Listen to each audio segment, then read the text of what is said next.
bonjour et merci de nous retrouver pour La Foi prise au mot, votre émission de réflexion chrétienne. Nous voilà dans le temps de la Pentecôte, le temps de l'Esprit et le temps du prophétisme. Et c'est le moment idéal pour s'interroger sur justement cette question du prophète. Alors, présente depuis le temps des rois d'Israël, l'institution prophétique semble singulièrement démodée à notre époque, qui est très rationnelle. Pourtant, elle n'a cessé d'accompagner cette institution. L'histoire de l'Église, elle est extrêmement vivante, soit à ses marges, soit dans certains contextes. Alors, pourquoi ce besoin de prophétisme? Avons-nous tort ou avons-nous raison d'avoir abandonné le prophétisme? Et qui sont les prophètes d'aujourd'hui? Deux invités pour répondre à ces questions. André Vaucher, bonjour. Bonjour. Vous êtes historien, vous êtes l'ancien directeur de l'École française de Rome et vous êtes membre de l'Institut.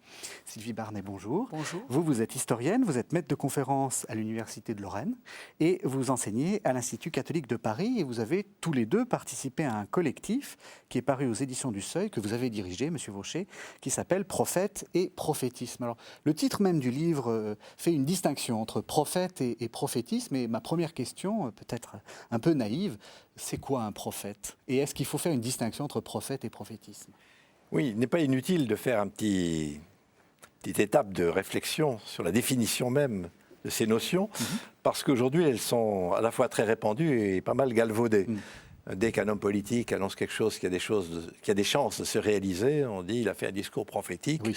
Bon, c'est généreux et pas toujours vérifié.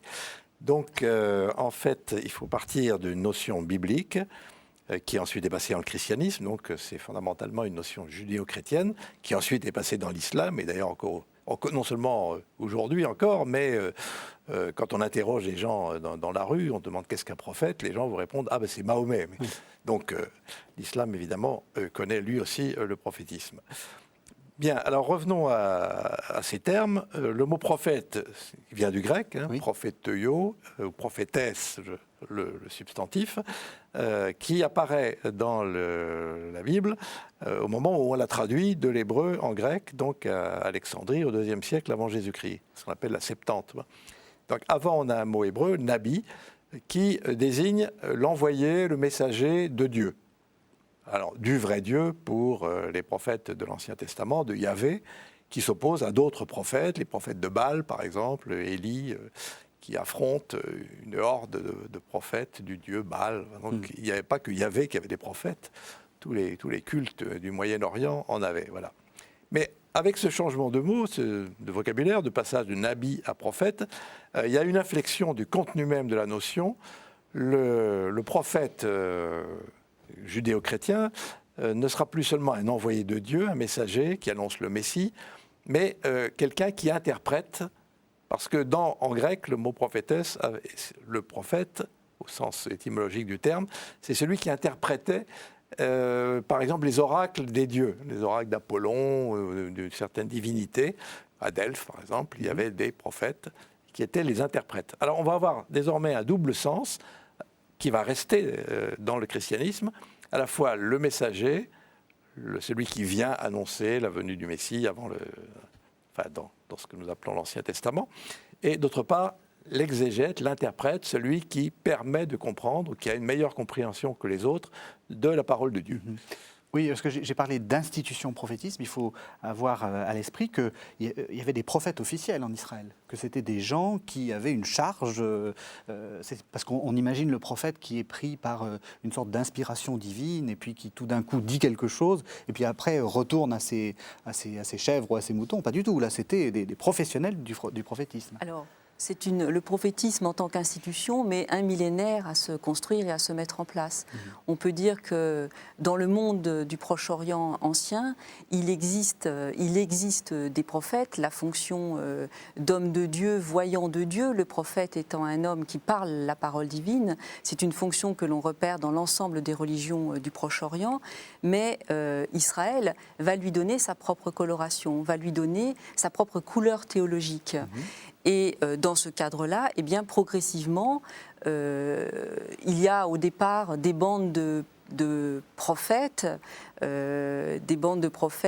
qui parcourent l'ensemble d'Israël. Et puis progressivement, entre ces bandes de prophètes, vraisemblablement qui se déplacent en bandes, en hordes, et l'institution de ce qu'on appelle les prophètes écrivains, c'est-à-dire les hommes qui vont laisser leur nom j'allais presque dire leur visage à des textes prophétiques, Amos, Isaïe, au 8e siècle avant notre ère. Ensuite, il y aura Jérémie, puis Ézéchiel et bien d'autres encore. Eh bien, entre ces bandes de prophètes et les prophètes écrivains, il s'écoule plusieurs siècles, vraisemblablement vers le 7e siècle. Le prophétisme en tant qu'institution fait son apparition et à ce moment-là devient une institution en Israël. Et ensuite, eh bien, on a des évolutions, puisque c'est au VIe siècle où là, on a un nouveau coup de théâtre, une nouvelle théologie qui se met en place, et ça je crois que c'est un fil directeur très important pour comprendre l'histoire du prophétisme. Cette nouvelle théologie va postuler l'idée que ce n'est pas la loi qui est première, mais ce sont les prophètes. Et dans ce cadre-là, elle va instituer, ériger Moïse comme le premier des prophètes et comme le fondateur du prophétisme en Israël. Alors, vous avez dit il y a deux aspects. Il y a l'aspect, effectivement, inspiration, on peut dire ça comme ça, et puis il y a l'aspect exégèse, interprétation. Là, nous sommes un peu tributaires, nous, aujourd'hui, de la vision de Max Weber, qui est un sociologue allemand début du XXe siècle, qui a beaucoup réfléchi sur le prophétisme et qui a établi une typologie qui est restée célèbre et influente jusqu'à nos jours. Le prophète contre le prêtre. D'un côté, il y a le prêtre, l'homme des rites, de la liturgie, du cérémonial, et puis il y a le prophète, la parole tonitruante qui fait irruption. Et fatalement, il y a un conflit, ou il doit y avoir un conflit entre les deux. En fait, les choses ne sont pas aussi claires que ça. Max Weber a compris beaucoup de choses dans le prophétisme, mais il a un peu durci, disons, de façon trop systématique, cette contradiction entre le prophète et le prêtre, parce que dans le prophétisme, on parle de l'institution prophétique dans l'Ancien Testament, c'est une réalité. À côté du prêtre, il y a le prophète, mais pas forcément contre. Voilà. Donc, et on va retrouver tout au long de l'histoire de l'Église, ensuite, dans le christianisme, cette dualité, sauf qu'à certaines époques, effectivement, le sacerdoce, les prêtres vont étouffer ou accaparer la fonction prophétique, et dans d'autres, il y aura des sursauts où soit des laïcs, soit des moines, soit de simples prêtres vont non pas se révolter, mais dire « mais attention, nous aussi, nous pouvons être inspirés par Dieu, nous aussi, nous avons des choses à dire de part de Dieu ». Vous voulez dire que le prêtre et le prophète sont un peu, peut-être pas ennemis, mais sont en opposition et que le prophète est toujours un peu dangereux, un peu dangereux pour l'ordre établi. Enfin, ennemis, pas forcément, ils sont, disons, complémentaires. Oui. Vous avez même des personnages qui sont les deux à la fois. Par exemple, Savonarola est un grand prophète de la Renaissance, et en même temps, il était dominicain et ordonné prêtre. Donc, je veux dire, il n'y a pas forcément un conflit, mais il y a une tension, je dirais plutôt deux pôles qui s'opposent parfois, et en tout cas qui sont toujours en tension, le pôle prophétique, le pôle sacerdotal, avec des variations de chants. Il y a des époques où le prophétisme disparaît. Par exemple, le haut Moyen-Âge, pendant des siècles, on n'a pas de trace de prophète parce que ce sont les évêques, les prêtres qui incarnent l'institution ecclésiastique. Oui, et on repère le même type de phénomène dans le judaïsme ancien, puisqu'on a longtemps parlé d'une disparition du prophétisme en Israël aux alentours du IIIe siècle avant notre ère. Oui, on dit les cieux sont fermés. Voilà. Or, en fait, on se trouve en pleine domination grecque. Et à ce moment-là, c'est un tout autre contexte historique. Moïse a été posé comme étant le premier des prophètes, celui qui fonde toute l'histoire d'Israël. Et à ce moment-là, quelque part, le prophétisme est relégué puisqu'il s'agit pour les prêtres... puisqu'il s'agit pour la synagogue d'interpréter les textes prophétiques, de poser un regard de connaissance et d'interprétation de ces textes. Et à ce moment-là, les rabbins vont poser l'idée d'une disparition du prophétisme. Mais le prophétisme n'a pas disparu, dans le sens où les prophètes, il y a toujours et il y aura toujours des hommes habités par une parole qui est comme un feu qui les fracasse, comme un marteau qui fracasse le roc, comme un feu auquel on ne peut pas résister et qui pousse le prophète en quelque sorte à sortir de lui-même pour parler la parole divine et non pas parler sur Dieu. Le prophète est un homme qui parle la parole de Dieu et non pas à propos de Dieu. Donc, dans une certaine façon, est-ce que c'est parce que on va arriver vraiment à une définition, et peut-être une définition chrétienne, est-ce que d'une certaine façon, on peut dire que quand le prophète dit « je », il dit « je » au nom de Dieu? Est-ce que c'est une définition du prophète? Alors, le prophète est un homme il peut dire habituellement je, présenté comme celui qui parle au nom de Dieu. Oui. Toute la question, c'est celle du discernement. Et précisément au VIe siècle, en même temps que cette nouvelle théologie érige Moïse comme le premier des prophètes, elle pose aussi les bases d'un discernement nécessaire du prophétisme qui est posé dans le Deutéronome, à savoir quelle est la différence entre un vrai prophète et un faux prophète. Ça va être le problème de toute l'histoire. Et ça va être le problème de toute l'histoire du et ce prophétisme. sera même déjà le problème du Christ, puisque le Christ a été considéré de son vivant par ses contemporains comme un prophète. On voit quand le Christ interroge ses disciples en disant « Qui dit-on que je suis ?» Ils disent tu es Moïse, tu es Élie, tu es le grand prophète qui doit venir. On sent qu'il y a autour de Jésus toute une accumulation de questions qui tournent sur sa nature prophétique.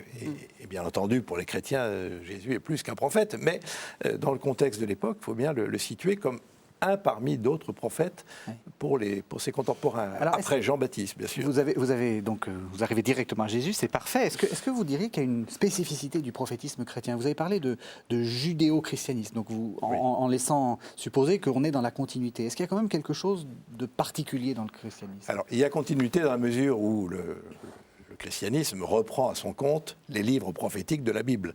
Et donc, le prophétisme est complètement intégré dans le christianisme, dans la mesure où ce prophétisme de l'Ancien Testament a été axé vers l'annonce et la venue du Messie. Voilà. Mais évidemment, à partir du moment où les chrétiens considèrent que Jésus est le Messie et qu'il est venu, il semble que la fonction prophétique n'a plus de signification. Néanmoins, elle va subsister, et dès les premières communautés chrétiennes, il suffit de lire les épîtres de Paul, les actes des apôtres, on voit qu'il y a des prophètes, que le prophétisme continue, ne s'est jamais interrompu. Alors, quel est l'objet de ce prophétisme? Puisque désormais, il ne s'agit plus de savoir quand le Messie viendra, il est venu. C'est le Christ, donc les choses sont fermes et bien établies. Il reste un problème, mais qui sera le problème éternel jusqu'à la fin des temps, justement, c'est l'entre-deux. Oui. L'entre-deux, entre le moment où le Christ est venu, le moment de la parousie où il reviendra, il y a le temps de l'histoire. Et ce temps de l'histoire, saint Augustin dira, c'est le temps de la construction de l'Église, très bien. Mais ça va durer, on n'en sait rien, combien de temps. Ça va aussi poser quantité de problèmes pour les chrétiens. Faut-il être pour ou contre l'Empire romain? À chaque époque, il y aura l'Église et les chrétiens individuellement se trouveront face à des choix sur lesquels ils auront besoin, ou ils sentiront le besoin d'être éclairés. Et le rôle des prophètes, c'est précisément soit de montrer la voie en disant c'est dans ce sens-là qu'il faut aller, soit au contraire de les arracher à une fausse voie en disant attention, nous sommes en train de nous enfoncer dans une ornière. Voilà. Et le rôle des prophètes, c'est donc de meubler cet entre-deux. Il n'y a pas de prophétisme possible si on ne croit pas que le temps de l'histoire est un temps qui engendre, qui enfante. Et pas simplement un laps de temps entre le début et la fin. C'est ça, et un temps qui est fini. C'est-à-dire qu'il va y avoir un début, il y a une fin, et l'entre-deux n'est pas indifférent. C'est pas seulement du temps à passer, c'est du temps à construire. Et dans cette construction, on a besoin des prophètes. Et précisément, les évangiles transmettent du matériel apostolique, au sens où ils transmettent un bagage pour être armés, en quelque sorte.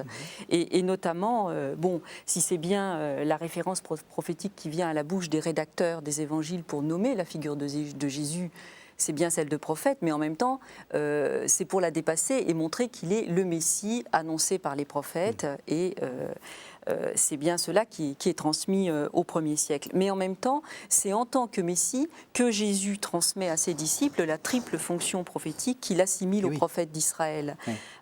Puisque en tant que nouveau Moïse, et il est présenté comme tel, il déchiffre les Écritures et il révèle leur sens. Oui. Donc on est tous prophètes quand on fait l'exégèse. Si l'on peut dire.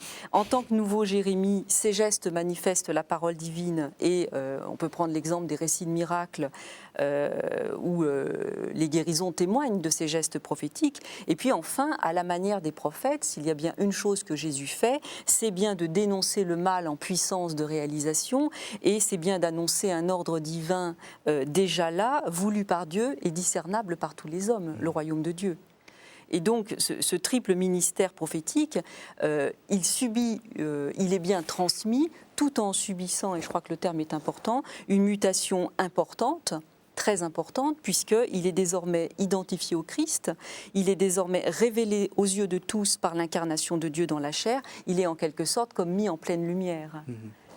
Alors, il ne faut pas trop durcir l'opposition entre prophétisme dans l'Ancien Testament et prophétisme dans le Nouveau. Parce que, en fait, cette visée prophétique appliquée à l'histoire, on la trouve déjà dans les apocalypses juives. À partir de Daniel, disons, les 2 derniers siècles avant Jésus-Christ, le prophétisme juif évolue. On n'a plus les grands noms, Jérémie, Isaïe, etc. On a Daniel, et puis on a quantité d'apocalypses juives, et puis on a l'apocalypse de Jean. Mais justement, on est déjà dans un courant qui qui s'interroge sur le sens de l'histoire et des événements, pas seulement de l'annonce du Messie. Donc le mouvement, je dirais que le christianisme prend le relais d'une attente, d'un mouvement qui était déjà en train de s'esquisser dans l'Ancien Testament. Alors, vous avez dit que le problème du prophète, c'est de le reconnaître et qu'il y a des vrais et des faux prophètes. Alors, je vous propose de faire une première pause en entendant un texte qui date de la fin du 1er siècle. Enfin, les historiens ne sont pas tout à fait d'accord, mais enfin, c'est un texte très ancien, qui s'appelle la Didaché. C'est au chapitre 12 et justement, on va parler des vrais et des faux prophètes. Tout homme qui parle en esprit n'est pas prophète, mais seulement s'il a les façons de vivre du Seigneur. C'est donc d'après leur conduite que l'on distinguera le faux prophète et le vrai prophète. Ainsi, tout prophète qui ordonne en esprit de dresser une table s'abstient d'en manger, à moins qu'il ne soit un faux prophète. Et tout prophète qui enseigne la vérité, mais sans faire ce qu'il enseigne, est un faux prophète. Et tout prophète éprouvé, véridique, qui opère en vue du mystère terrestre de l'Église, mais qui n'instruit pas les autres à exécuter les choses qu'il fait lui-même, ne doit pas être jugé par vous. Car c'est Dieu qui le jugera. Et d'ailleurs, les anciens prophètes ont agi de même. Quiconque vous dit en esprit « Donnez-moi de l'argent » ou quelque autre chose, vous ne l'écouterez pas. Mais s'il prie qu'on donne pour d'autres indigents, que nul ne le juge.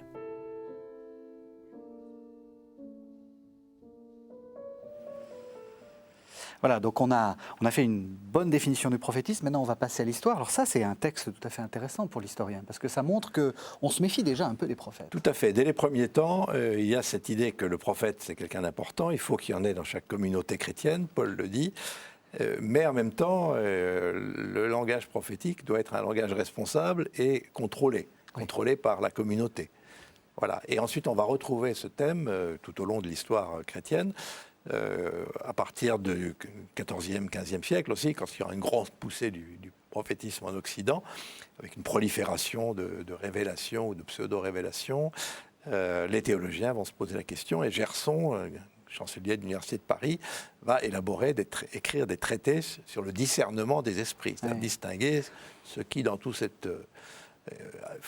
flot de paroles qui se prétendent inspirer, qu'est-ce qu'il y a d'authentique et qu'est-ce qu'il y a d'inauthentique. Alors, vous avez parlé de périodes. Est-ce qu'on peut, disons pour le Moyen-Âge, enfin pour Antiquité Moyen-Âge, repérer des grandes périodes? Et est-ce qu'on peut faire un rapport entre cette émergence du prophétisme et puis des événements historiques? Est-ce que le prophétisme est toujours constant ou est-ce qu'il y a des poussées liées à des événements historiques? Non, il y a beaucoup de poussées, d'irrégularités au fil du temps. D'abord, on a une période très effervescente, disons, les 2 premiers siècles du christianisme, où on a des attestations de prophétisme un peu partout. Et puis, à partir du 3e siècle, 4e siècle, ça régresse nettement, dans la mesure où il y a eu une crise, ce qu'on appelle le montanisme, considéré comme une hérésie, dans laquelle la dimension prophétique était très forte. Et donc, les évêques ont réagi contre le montanisme en verrouillant, je dirais, l'expression prophétique, sinon le prophétisme lui-même. Et donc, à la fin de l'Antiquité, et Saint Augustin s'inscrit tout à fait dans ce mouvement aussi, il y a une tendance à marginaliser au moins le prophétisme. Augustin dit par exemple, les 1000 ans dont parle l'Apocalypse, c'est pas à prendre à la lettre, c'est pas un règne de 1000 ans, qui donnera ce qui donnera la croyance au millénarisme, mais c'est simplement le temps de l'Église. 1000, c'est un chiffre symbolique, il ne faut pas le prendre à la lettre, etc. Donc tout cela converge pour marginaliser le prophétisme et à en faire simplement une science interprétative, un peu la capacité exégétique qui est réservée par définition aux docteurs, donc aux évêques et aux clercs instruits. Voilà. Et à ce moment-là arrive un événement imprévu par les pères de l'Église eux-mêmes, qui est l'explosion du monachisme. Et le monachisme, alors, n'est pas tellement, il n'y a pas tellement de prophètes dans le milieu monastique, encore qu'on en trouvera un grand au XIIe siècle avec Joachim de Flore, mais enfin, ce n'est pas une pépinière de prophètes, les moines, mais c'est l'institution monastique en elle-même qui prend une dimension prophétique, qui revêt une dimension prophétique. Et on parlait tout à l'heure de la distinction entre prophète et prophétisme. Là, on a vraiment du prophétisme dans le monachisme, dans la mesure où le simple fait de vivre d'une certaine façon, loin du monde, dans le célibat, la pauvreté, etc., se veut un genre de vie prophétique. Voilà. Ça annonce quoi? Ça annonce c'est une sorte d'anticipation du royaume de Dieu sur terre, ce qui est aussi une forme de prophétisme, parce que c'est cette volonté de réaliser déjà, non pas le royaume de Dieu, mais des cellules, des anticipations de ce royaume qui est en train de se construire dans le temps de l'histoire. Et en quelque sorte, c'est un nouveau vivre ensemble au IVe siècle, tellement novateur qu'aujourd'hui, un philosophe comme Giorgio Agamben reprend ce phénomène du prophétisme pour interroger les nouvelles formes de vivre ensemble aujourd'hui, en posant la question de sa pertinence aujourd'hui. Donc, le monachisme, c'est un mouvement neuf, c'est un mouvement de rupture, et en même temps, c'est un mouvement qui amorce un véritable questionnement sur une nouvelle manière de mettre les hommes en communauté, de résoudre les problèmes de violence. Et au fond, ce sont bien des questions très actuelles. Oui. Donc, on a domestiqué, je continue l'histoire, donc on a un peu domestiqué notre prophétisme en le réservant aux moines. Est-ce qu'il y a une poussée, une nouvelle poussée? Vous avez parlé de Joachim de Flore. Oui, alors on a une nouvelle poussée, incontestablement. Disons à partir de l'an 1000, mais pour donner une référence pratique, c'est facile à retenir, mais ce n'est pas évidemment pas lié aux fameuses terreurs de l'an 1000 auxquelles on ne croit plus aujourd'hui. Mais disons qu'à partir de la deuxième moitié du Xe siècle et jusqu'au XIIIe, largement, on va avoir une montée en puissance du prophétisme, d'abord sous la forme d'une réflexion sur l'histoire, où on commence à réfléchir sur la durée de l'histoire, sur la date aussi de la fin des temps, spéculation sur les nombres, les chiffres, qui parfois nous laissent un peu perplexes, mais enfin, ça existe encore aujourd'hui. Oui, bien sûr, oui. Mais tous ces gens qui vous disent, en regardant dans la Bible... En 2012, il va se passer le calendrier Inca, Aztèque, Maya. Bon, mais déjà, les moines avaient tendance, beaucoup d'intellectuels, disons, du Haut Moyen-Âge ou du Moyen-Âge, avaient tendance à aller dans cette voie. Mais plus sérieusement, il y a cette idée que, à mesure qu'on s'éloigne de la perfection des origines, l'époque des apôtres, eh bien, on approche, l'Église est en déclin, elle s'éloigne de la perfection des origines, et donc, à l'approche de la fin des temps, parce que tout le monde est persuadé que l'histoire sera très courte, pas qu'il reste encore quelques centaines d'années à vivre au maximum au monde, et donc il faut absolument qu'avant cette fin des temps qui approche, le monde soit converti à l'Évangile. Et donc, ce prophétisme va déboucher finalement sur des vocations apostoliques. Les missions, par exemple, au XIIIe siècle, les missions franciscaines ou dominicaines, on ne peut pas les comprendre si on n'a pas cet arrière-plan eschatologique, c'est-à-dire ce rapport avec la fin des temps qui approche et qui exige, qui fait que les chrétiens doivent absolument conquérir le monde à l'Évangile. Voilà. Et ça recommencera au XVIe siècle avec la découverte du Nouveau Monde. N'oublions pas que Christophe Colomb a écrit un livre des prophéties, pas seulement des récits de voyage. Il a fait un montage de textes justement de Joachim de Flore, ce grand prophète monastique calabrais du fin XIIe siècle, pour prouver au roi d'Espagne qu'une fois qu'il aurait découvert l'Amérique, eh bien, il allait pouvoir évangéliser le monde et qu'à ce moment-là, l'Espagne prendrait la tête du monde chrétien, vaincrait l'islam, etc. Oui. Et c'est là où on retrouve aussi, j'allais dire, le mélange entre les discours à tonalité purement prophétique et le discours à tonalité apocalyptique qui va ne cesser de se mêler au discours prophétique.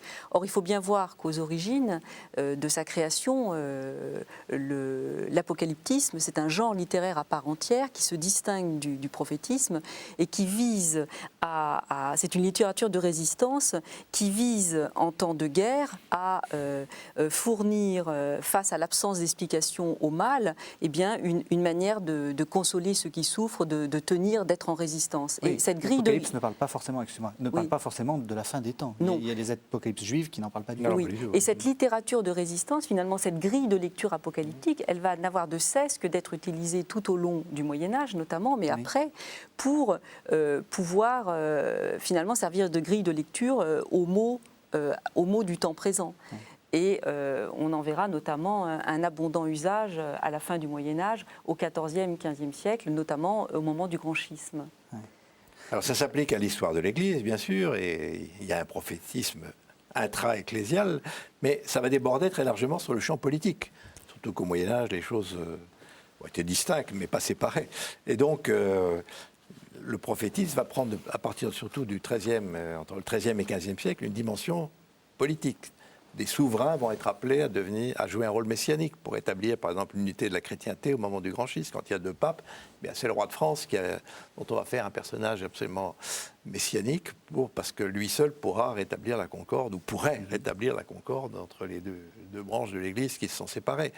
Et puis ensuite, ce sera le roi d'Espagne. Donc il y aura des personnages, en général des rois ou des empereurs, qui vont hériter successivement de cette fonction de rassembleur de l'unité chrétienne qui est en train de se défaire. Alors, il y a des messies, puis on sent aussi qu'il y a des antéchrists. C'est-à-dire Voilà. on relie aussi l'Apocalypse, en particulier lors des réformes, en disant le pape c'est l'antéchrist, non au contraire c'est Luther l'antéchrist. Voilà. Enfin. Et les deux sont liés, évidemment. L'antéchrist, c'est l'ennemi absolu, et cet ennemi va être de plus en plus présent, justement, dans la mesure où on considère que le monde approche de sa fin, et que donc des épreuves terribles vont, comme il est raconté dans l'Apocalypse, vont s'abattre sur l'humanité. Et la plus terrible de toutes, c'est l'avènement de cet imposteur, l'antéchrist, qui se fera passer pour le Christ, parce que antéchrist, c'est ça que ça veut dire. Oui, c'est l'antichrist. Et qui séduira même les élus, comme dit le texte. Donc, un personnage éminemment redoutable, dont certains feront dès la fin du XIIIe siècle un haut dignitaire de l'Église, voire un pape. Et cette thèse sera ensuite reprise et développée après la Réforme par les protestants. On a de très belles images, gravures émanant du milieu luthérien où on voit le pape en l'antéchrist. Et précisément à la fin du XVe siècle, à la fin du XIVe siècle, tout ce courant apocalyptique va être revitalisé, réactualisé et va notamment flamber au moment du protestantisme, puisque par exemple l'opposition entre Luther et Münzer va s'apparenter à un conflit de paroles inspirées. Lequel est le vrai prophète, lequel est le faux prophète? Et Luther va accuser Münzer, qui est un représentant parfait d'un de ces mouvements qui annonce le paradis sur la terre, mêlé d'idées politiques, d'égalitarisme.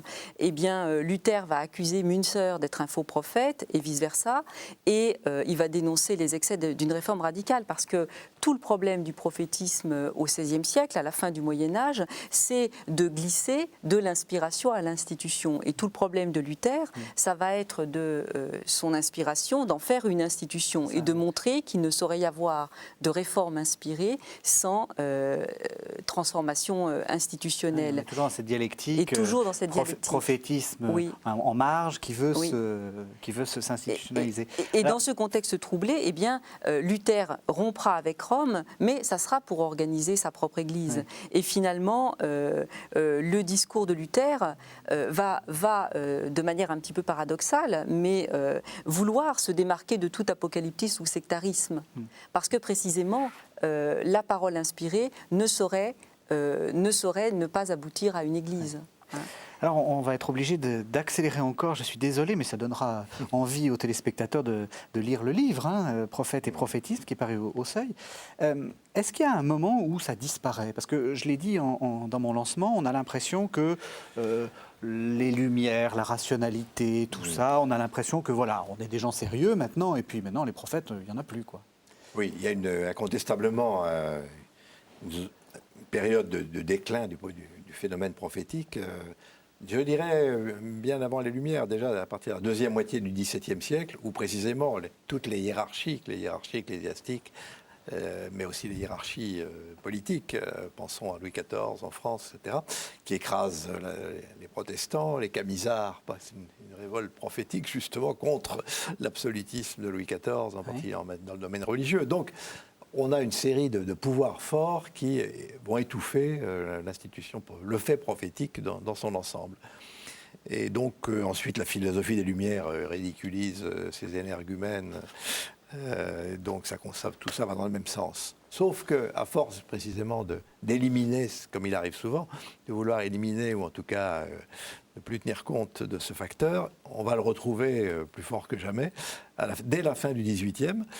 Dès avant la Révolution française, par exemple, au moment de la suppression par la papauté elle-même de la Compagnie de Jésus, des Jésuites, il y a déjà des mouvements prophétiques, parce que ça paraît absolument inconcevable que le pape supprime une institution aussi importante et utile que la Compagnie de Jésus. Puis ensuite, alors arrive la Révolution française, qui semble réaliser les choses les pires que l'on pouvait craindre, avec la violence, la terreur, etc.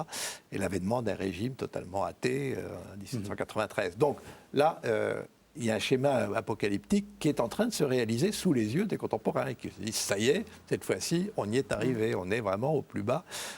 Donc certains, du côté républicain, ils voient le point de départ d'une nouvelle aventure humaine, et d'autres, au contraire, ils voient le début d'une catastrophe grave. Donc paradoxalement, le 19e siècle qu'on imagine, le siècle du progrès, de la science, etc., c'est aussi le siècle où il y a des prophètes qui naissent justement à cause de la difficulté politique. Oui, à cause de la difficulté politique, avec toujours en fond de vague ces deux courants du prophétisme, finalement un prophétisme apocalyptique, intransigeant, qui voit la fin du monde dans les événements qui arrivent et qui relie avec cette grille de lecture les catastrophes de l'Église, enfin, ou ce qu'il suppose être les catastrophes de l'Église, et puis un prophétisme complètement régulé dans l'institution. Et après la Révolution au XIXe siècle, eh bien, on est dans une société civile, athée, où quelque part l'institution doit en quelque sorte se reconstruire. Mais en même temps, on va dire que le XIXe siècle hérite aussi de tout un mouvement souterrain du prophétisme qui s'est opéré notamment au XVIIe siècle, qui est celui d'une opération de transformation de la parole inspirée grâce à son insertion dans une forme littéraire. Oui. Et là, on retrouve quelque chose d'assez proche du prophétisme des écrivains biblique, à savoir un prophétisme qui parvient à rendre compte des coups ou des foudres qui caractérisent la langue que Dieu parle à l'âme du prophète, qui arrive à dire comment la prophétie est inspirée et qui arrive à le dire de manière feinte, non pas fausse mais feinte. Et là, il y a tout un matériel esthétique qui est transmis au XIXe siècle. Oui. Et le XIXe siècle, eh bien, emmènera au XXe siècle l'ensemble de ce matériel. Eh bien, tout à fait, et ça va nous permettre de faire une transition pour notre deuxième pause, puisque vous parliez d'un prophétisme un peu littéraire. L'un des grands best-sellers du XXe siècle, c'est le Prophète de Khalil Gibran, qui est vraiment cette image-là, qui date de 1923. Et donc, on va entendre un petit passage du Prophète de Gibran.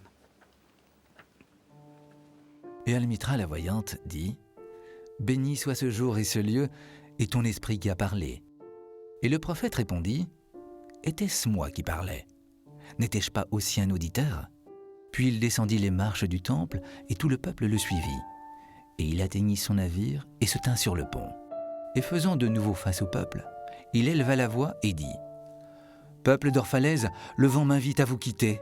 Ma hâte est moins grande que celle du vent, mais je dois partir. Nous, les vagabonds, toujours en quête de la voie la plus isolée, nous ne commençons nul jour là où nous avons fini un autre, et aucun lever de soleil ne nous trouve là où son coucher nous a laissés. Même alors que la terre sommeille, nous voyageons. Nous sommes les graines de la plante tenace, et c'est dans notre maturité et dans la plénitude de notre cœur que nous sommes livrés au vent et dispersés. Brefs ont été mes jours parmi vous, et plus brèves encore les paroles que j'ai prononcées. Mais si ma voix doit s'estomper à vos oreilles et mon amour disparaître de votre mémoire, alors je reviendrai à vous. Et avec un cœur plus riche et des lèvres plus fidèles à l'esprit, je parlerai. Oui, je reviendrai avec la marée. Et bien que la mort puisse me cacher, le plus grand silence m'envelopper, une fois encore, je rechercherai votre compréhension.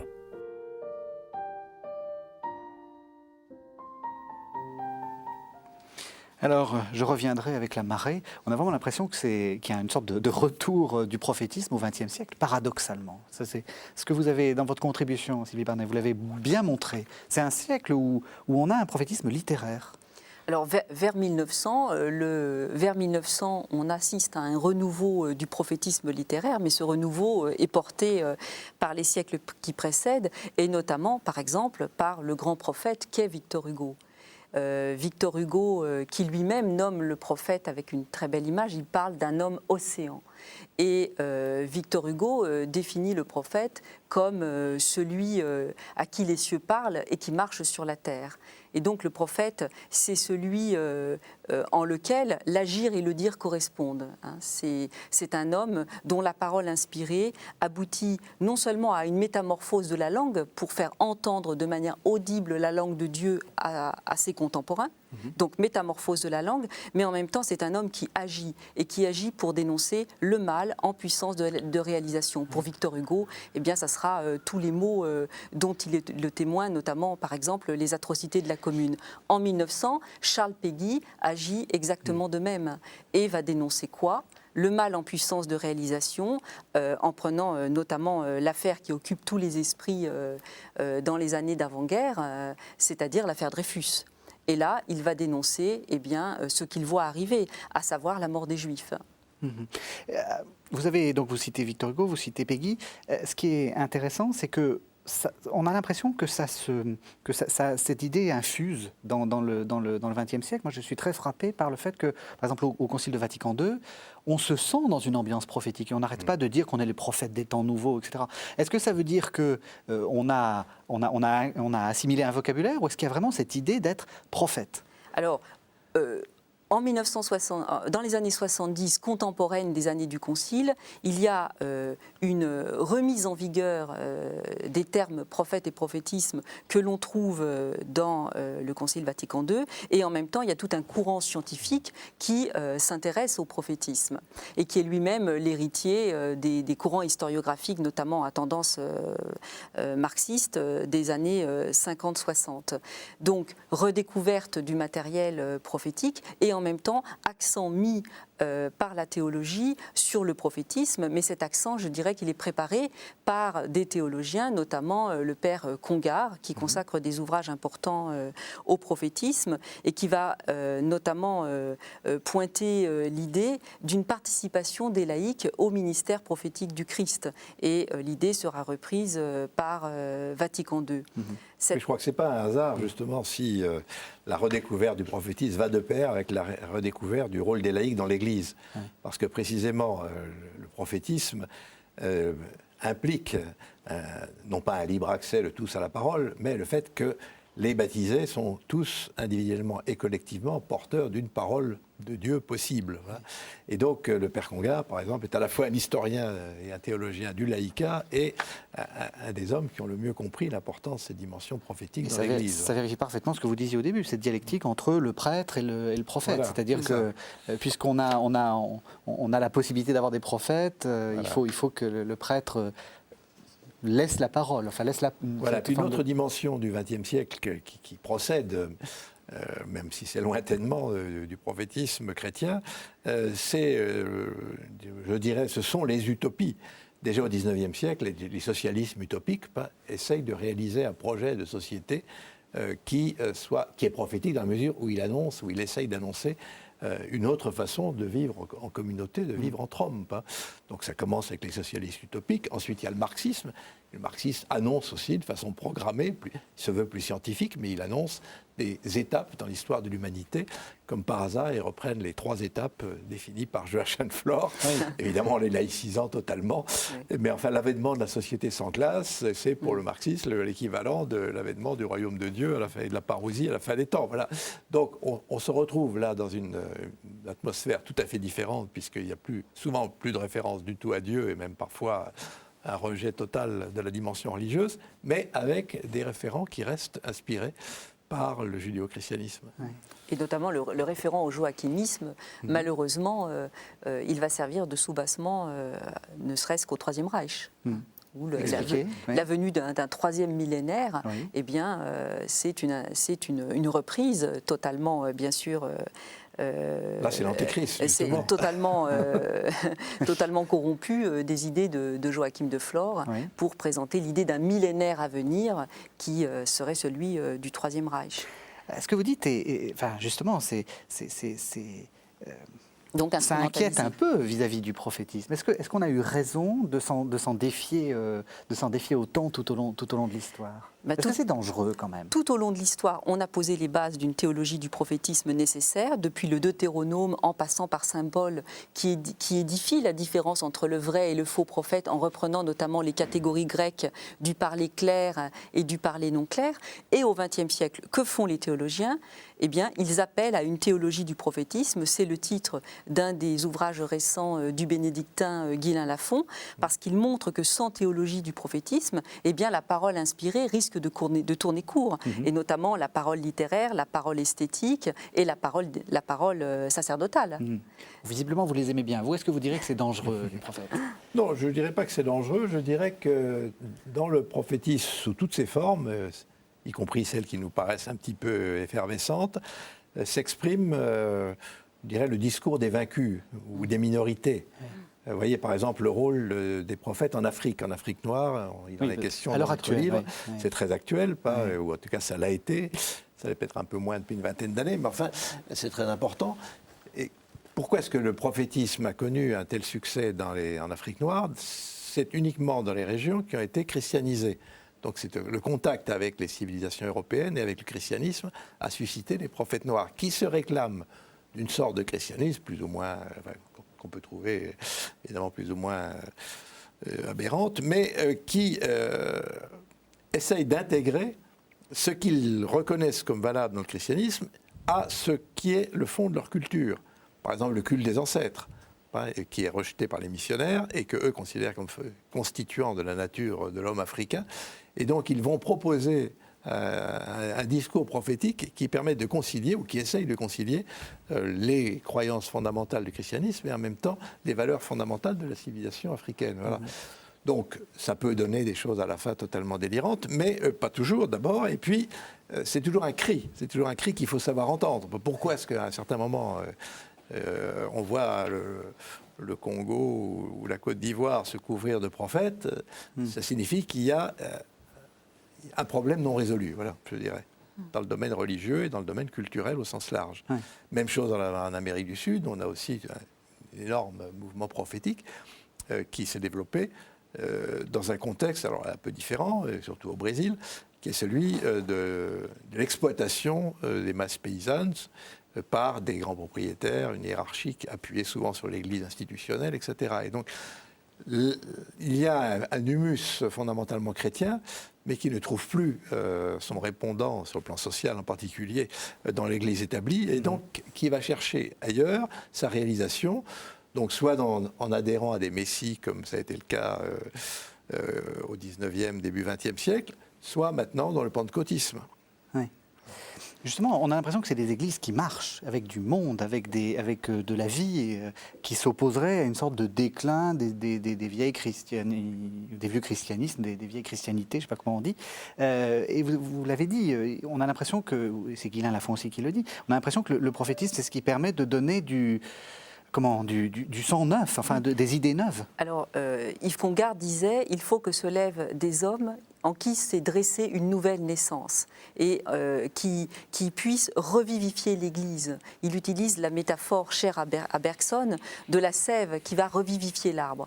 Et Yves Congar souligne l'importance de tels hommes pour l'histoire de l'Église, tout en pointant du doigt le fait que cette force prophétique, elle peut se trouver dans des hommes, elle peut être aussi incarnée dans des groupes, et en même temps, il souligne la nécessaire force des prophétiques pour pour assurer la vitalité de l'Église, pour assurer cette métamorphose qui consiste à actualiser le langage de Dieu pour les hommes de son temps, tout en pointant du doigt un nécessaire discernement qui est en place depuis les origines de l'histoire du prophétisme.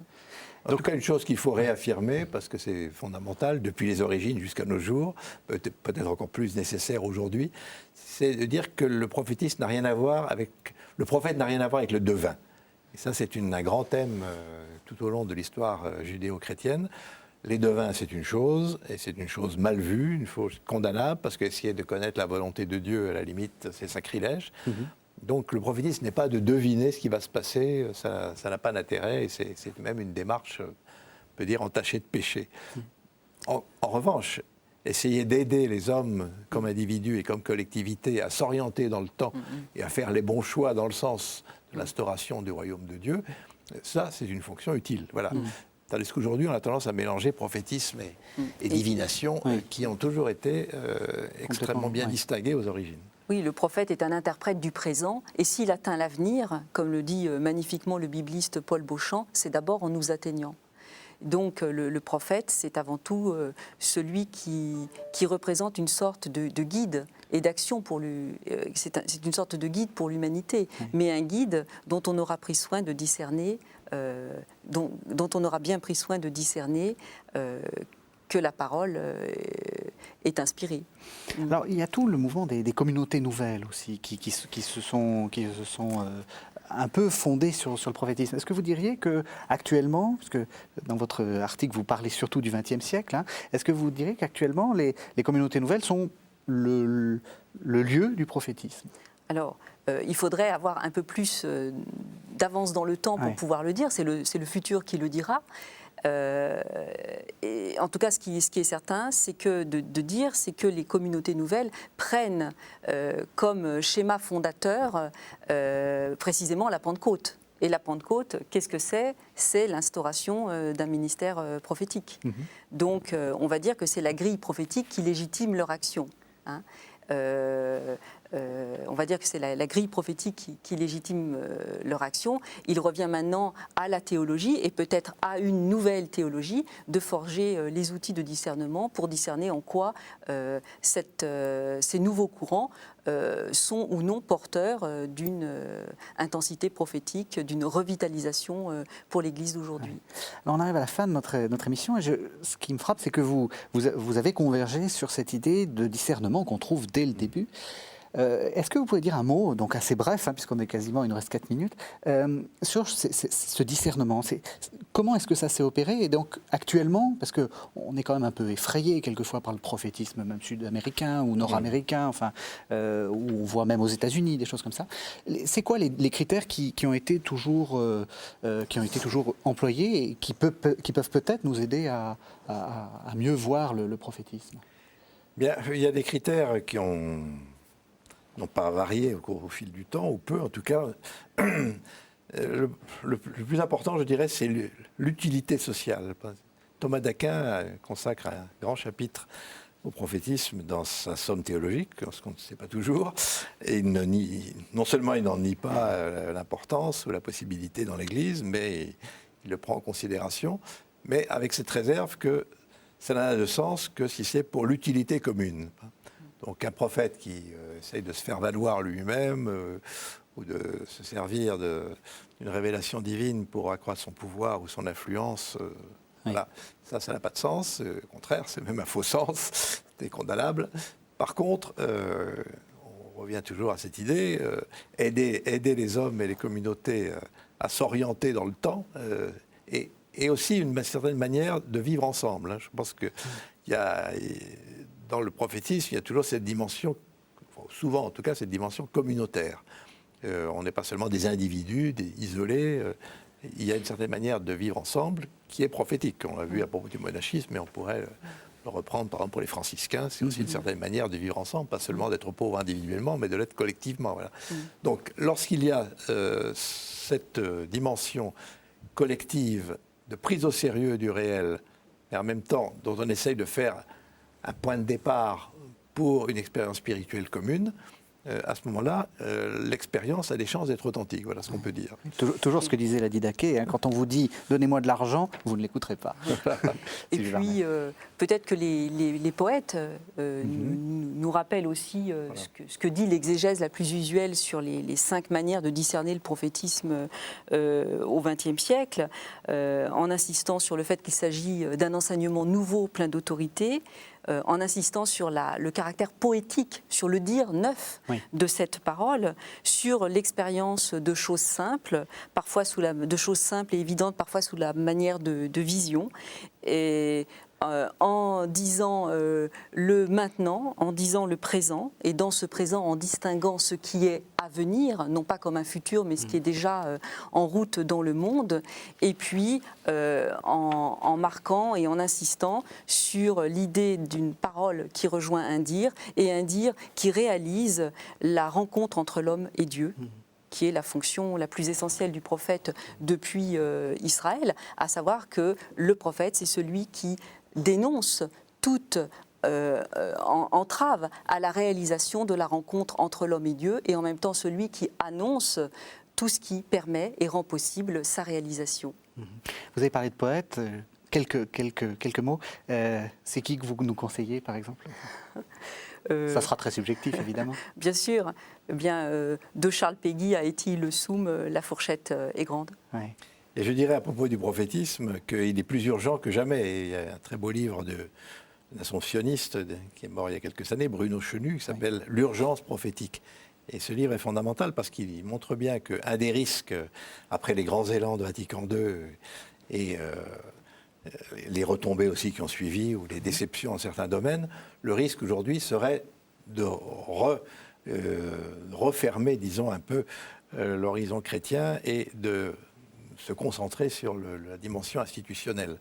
Et je pense que plus que jamais, ce prophétisme ne doit pas être vénéré ou admiré en soi pour soi, mais peut être utile à l'Église. Eh bien, donc, vive le prophétisme. Alors, 2 livres dont j'ai parlé, sous votre direction, André Vaucher, Prophète et prophétisme, qui est paru donc aux éditions du Seuil, et puis qui vient de paraître en même temps, de Sylvie Barnet, La parole habitée, et c'est donc paru aussi au Seuil, chez Point Seuil. Vous pouvez retrouver cette émission sur www.ktotv.com. Merci de nous avoir suivis.